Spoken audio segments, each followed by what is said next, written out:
Hello everyone, and welcome to my Bold and Beautiful for You channel. I hope everyone is having a wonderful day.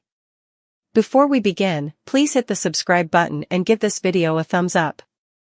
In Los Angeles, where secrets never stay buried and the shimmering facade of prestige masks decades of heartbreak, betrayal, and unexpected revelations, the Forrester mansion becomes the epicenter of a new emotional earthquake when Felicia Forrester returns without warning, her footsteps echoing through the grand foyer like the reverberations of a past long left unspoken. And yet the moment Eric Forrester sees his daughter, his brilliant, fiery, fiercely loyal Felicia, standing in the threshold,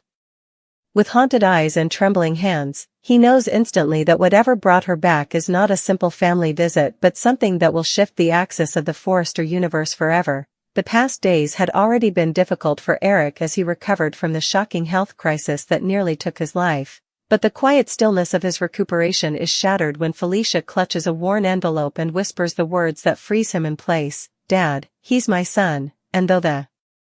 room itself seems to inhale with them, Eric forces himself to sit, bracing for a truth he senses will be layered with pain, sacrifice, and a sadness he had never imagined existed in Felicia's world, and she begins unraveling a story that stretches across continents and years, recounting how, during her time living abroad in Florence, she fell deeply in love with a man she believed would become her future, only for their relationship to implode when she discovered he had been concealing his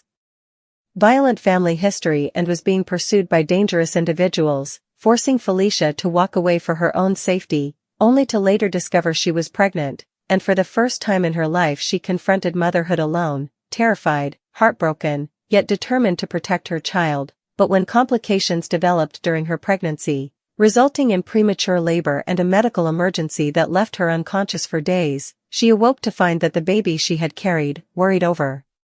and imagined a life with had been taken by the man she thought she had escaped, his deep connections and wealth enabling him to forge documents and disappear without a trace, leaving her devastated and ashamed, unable to face her family with the truth of what had happened. And so Felicia buried herself in work, never revealing that she had carried a child who lived somewhere in the world, a child she believed she had lost forever, until 6 months ago, when an Italian journalist unearthed proof that the man who stole her baby had been arrested in Monaco on charges unrelated to her, and tucked within the confiscated items was a photograph of a young boy, dark-haired, wide-eyed, with a Forrester jawline so unmistakable it nearly stole Felicia's breath, and though the picture was years old, something inside her ignited, not hope yet, but a sense of unfinished destiny pulling her forward, compelling her to track down every possible lead. And when she finally located the boy, now a teenager, living under the restrictive guardianship of the man's estranged sister, hidden away in a remote French countryside estate, Felicia took the risk of her life to go there, confronting the truth directly, and the moment she looked into his eyes that carried both the penetrating intelligence of Stephanie Forrester and the softness of Eric's compassion, she knew without a single doubt that biology, fate, and years of silence had led her here to claim the truth. The boy was her son, her stolen child, her greatest heartbreak turned living miracle, but what froze her more was discovering that he had been raised with the belief that his mother had died shortly after childbirth, a lie constructed to keep him compliant and quiet, severing him from the identity, love, and family that should have been his birthright, and for years he had lived emotionally deprived, isolated, and desperate for belonging, which made Felicia's decision even more agonizing when she realized that bringing him back to Los Angeles would not only expose him to the wealth and fame of the Forrester dynasty but also to the tumultuous chaos that often engulfed their world. Yet she had promised herself, and her mother's memory, that no Forrester child would ever be lost or forced into darkness again, and so she made the bold choice to bring him home. But before she could do that, she had to tell Eric the truth, had to confess that he had a grandson he never knew existed, a boy who embodied both tragedy and hope, a boy who needed the family that should have been his from the moment he took his first breath. Eric sits silently, his throat tightening, his eyes moist with a mixture of sorrow for Felicia's unimaginable suffering and wonder at this sudden expansion of the family he thought he had fully mapped, and the tremor in his voice when he finally speaks, "Why didn't you come to me?"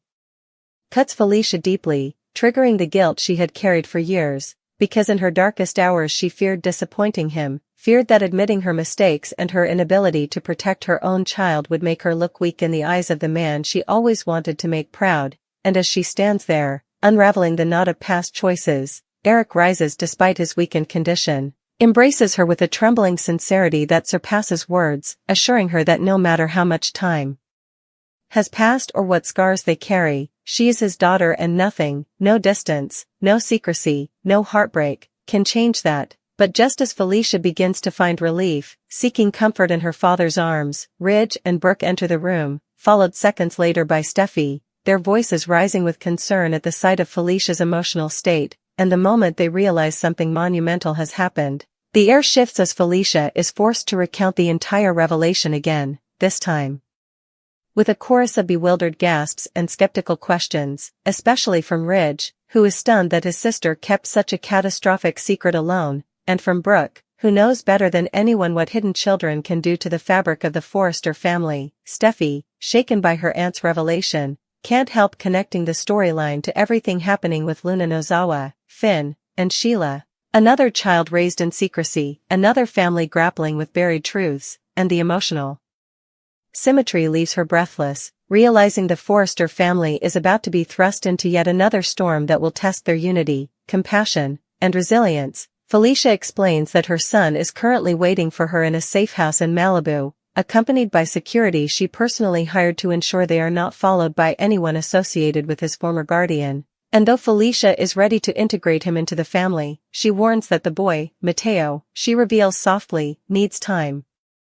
therapy, patience, and unconditional acceptance, as he has been conditioned to distrust affection and sees the world through a lens of survival and abandonment. And Eric, shaking his head in awe, vows to give the boy a home, a legacy, and a grandfather's love that had been denied him all his life. But tension rises when Ridge questions whether bringing Mateo.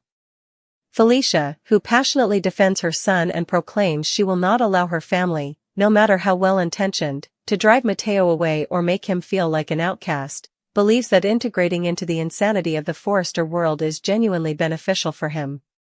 This belief prompts a confrontation between the two. Brooke reminds Ridge that none of them have the moral authority to judge Felicia, given their own pasts, which are rife with mistakes, betrayals, and children raised under complicated circumstances. This prompts a flood of emotion, compelling Felicia to admit that she did not return to ask for permission, but rather to inform the family of the truth before introducing Mateo to the grandfather who deserves to know him.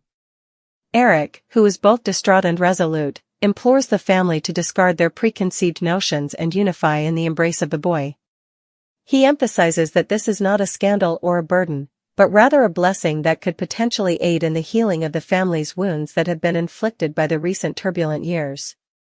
Steffi becomes emotional as she speaks, thinking of her own children and how she would fight heaven and earth to protect them. She steps forward, assuring Felicia that she will stand with her, offering the empathy of a mother who knows what fear, love, and sacrifice feel like. Felicia nods, relieved, but warns them again that Mateo is fragile, brilliant, and artistic like his grandmother Stephanie, but wounded by years of psychological manipulation. Felicia's phone vibrates, and her expression changes from optimistic to apprehensive as she reads a message that Mateo has departed the safe house without notification. He is motivated by a desperate desire to comprehend the family that his guardian had consistently cautioned him against.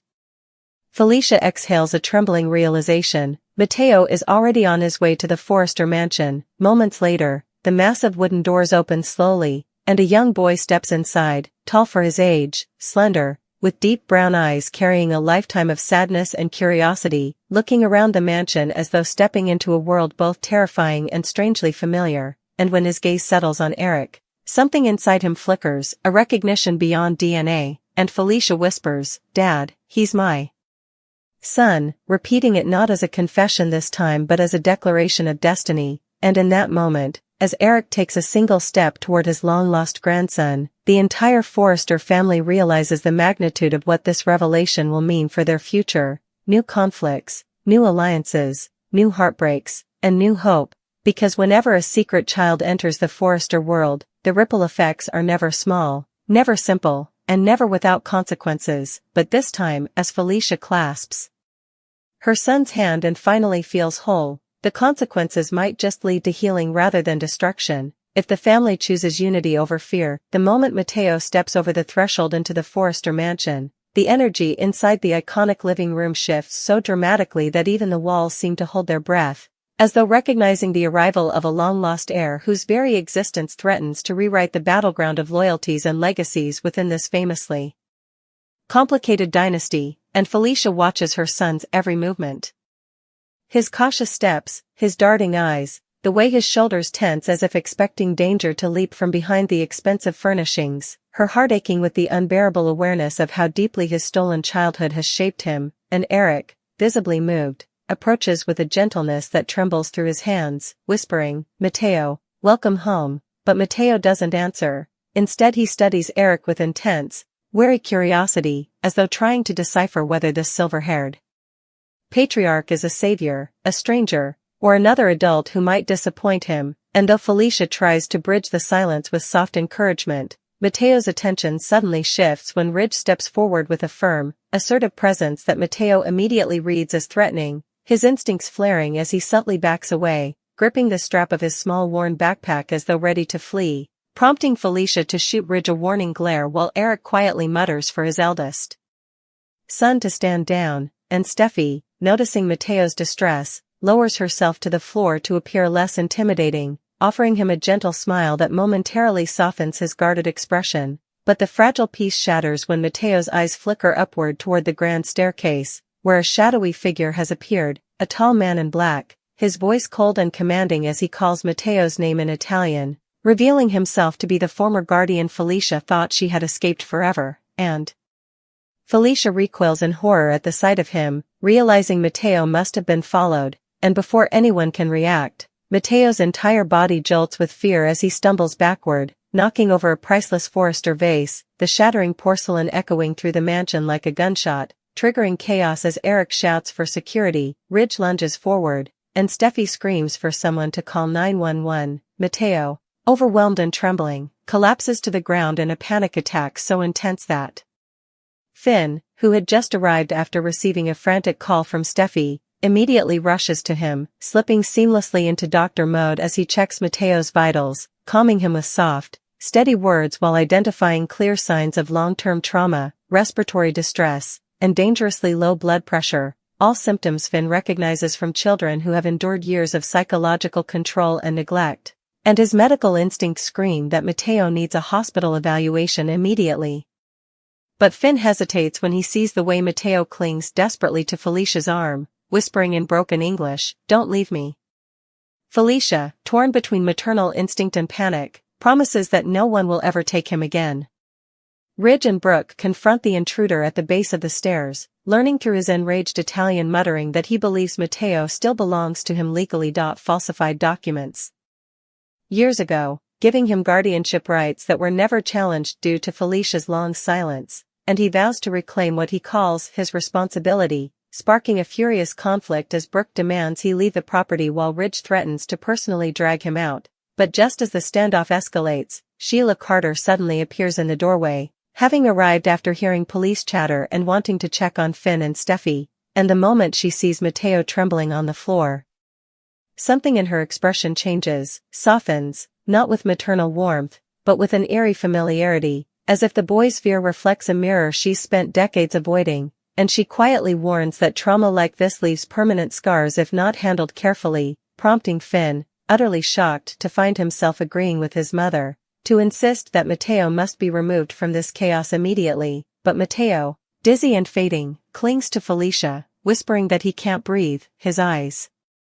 rolling back as he collapses fully into Finn's arms, sending the entire room into a panic as Finn shouts for someone to grab his medical bag while Steffi calls 911, her voice sharp with urgency, and Eric, overwhelmed with helplessness, sinks into a chair as tears gather in his eyes, devastated by the thought that his grandson, who he had known for mere minutes, might die before he even had a chance to hear him laugh. The ambulance arrives within minutes, and Finn rides with Mateo while Felicia refuses to be left behind, gripping her son's hand as paramedics stabilize him. And at the hospital, doctor after doctor swarm around Mateo, running tests, drawing blood, scanning for internal injuries, while Finn discovers alarming markers of prolonged malnutrition, elevated cortisol levels consistent with chronic fear conditioning, and a heart arrhythmia likely caused by years of untreated stress, conditions that should never exist in a child his age, and he informs Felicia, voice tight and pained, that Mateo's survival may depend on long-term treatment, therapy, and a safe, stable environment far from the man who once controlled him. Felicia, nearly collapsing under the weight of guilt and terror, vows she will never let Mateo out of her sight again, and Eric arrives moments later, demanding the best specialists, refusing to accept anything less than world-class care for the grandson he lost without ever knowing, and as Steffi stands silently in the doorway watching Finn fight for Mateo's life, her heart clenches with a haunting awareness that Mateo's arrival is not merely a family revelation but the beginning of a storm that will pull them all into new emotional territory, especially when Finn reveals another shocking discovery. Mateo has a medical condition that appears genetic, one that raises questions about his biological lineage, questions Felicia insists she has answers for. Yet the look in Finn's eyes suggests something far more complicated, something that will shake the Forrester, Logan, Finnegan, and possibly even the Nozawa families in ways none of them yet understand. As the fluorescent hospital lights hum above them with an indifferent steadiness that feels almost cruel given the chaos unfolding beneath their glow, the Forrester, Logan, and Finnegan families gather in a suffocating semicircle around Mateo's treatment room, their collective anxiety thick enough to taste, and Finn, still in his scrubs, still streaked with the urgency of saving a terrified 15-year-old boy from collapsing in the Forrester mansion, steps into the hallway with a grim expression that immediately silences every whisper, every shuffle, every impatient foot tapping, because the moment they see the clenched jaw and haunted eyes of a doctor who has seen too much trauma in too many vulnerable children, they know the news he's about to deliver is not the kind of update that brings relief. But before Finn can speak, Felicia pushes through the group, her face wet with tears, her body shaking with the fear of losing the son she was denied for 16 years, whispering with a voice frayed by desperation, "Please, just tell me he's alive," and Finn places a hand gently on her shoulder, reassuring her that Mateo is stable for now but facing complications that make his condition far more delicate than any of them anticipated, revealing that Mateo's blood work shows signs of chronic undernutrition, elevated stress hormones, lingering anemia, and an irregular heartbeat that suggests he may have suffered fainting spells or panic-induced collapses before ever stepping foot in Los Angeles, conditions that could worsen if they fail to protect him from further emotional trauma. Felicia gasps, her knees buckling slightly as Steffi moves instinctively to steady her. She is surprised by the depth of empathy she feels for an aunt she has not always been close to, surprising even herself. Eric stands in silent agony, gripping the back of a chair so tightly that his knuckles bleach white, whispering, "He is a Forrester. He should not have been subjected to such hardships, not my grandson," and Finn, swallowing hard, adds that Mateo also displays a rare genetic marker associated with a cardiovascular condition typically found in families with long histories of stress-induced illnesses, a marker that causes Felicia's breath to catch because she knows exactly where it comes from. Stephanie, her mother, a woman of iron strength but a lifelong carrier of hidden vulnerabilities passed quietly to her children, a woman whose fierce determination couldn't erase the whispered warnings from doctors decades earlier, and just as Felicia collapses into Eric's arms, sobbing that she should have told the family sooner, should have come home, should have fought harder to find Mateo, should have been there to protect him from every nightmare he endured, the tension in the hallway spikes as the former guardian, who has been detained by hospital security but refuses to be escorted out of the building, shouts down the corridor that Mateo belongs to him, legally and morally.